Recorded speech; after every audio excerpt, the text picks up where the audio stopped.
The poor communication bug continues to eat into the government's dinner and use its cutlery on the executive's credibility. In the case of the Social Health Authority, the government speaks of how great a plan it is, but on the other hand, there is a loud opposing narrative of, and I quote, SHA is not working.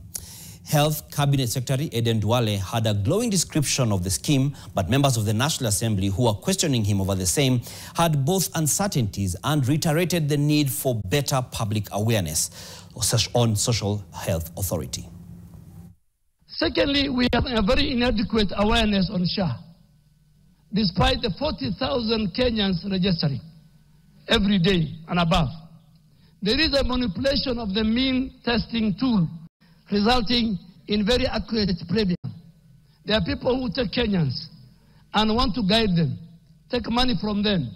I want to tell Kenyans to register for SHA is free. Nobody should charge you anything. Mr. Speaker, our concern is, today as you speak about SHA, the only story that is out there is about the teething problems. The concern is this ministry having any tangible plans to put up proper sensitization and communication campaigns to allay the fears that Kenyans have?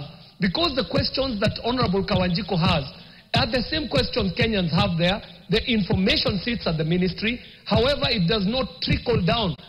What you are saying, using health workers, what specific programs are you putting in place to be able to educate the people on the ground to be able to register themselves with the SHA? Because it's important. You are doing very well. But what specific program do we have? It does appear that the elephant in your room is poor communication. Information flow is flawed or non-existent. But you rightly said that you want to go out on a serious public awareness campaign. That's something you ought to have done yesterday.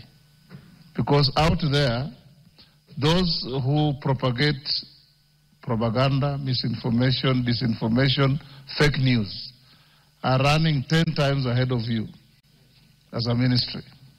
Don't listen to the naysayers. Over 40,000 Kenyans are enrolling in SHA every day. Take charge of your health care and enroll to SHA. Universal health coverage, Taifa Care is working, is good for our people, is a legacy. All our leaders, led by the President, we are going to leave. And I commit, Mr. Speaker, that as the Minister for Health, among many, many other issues I have to deal with the health docket, universal health care will be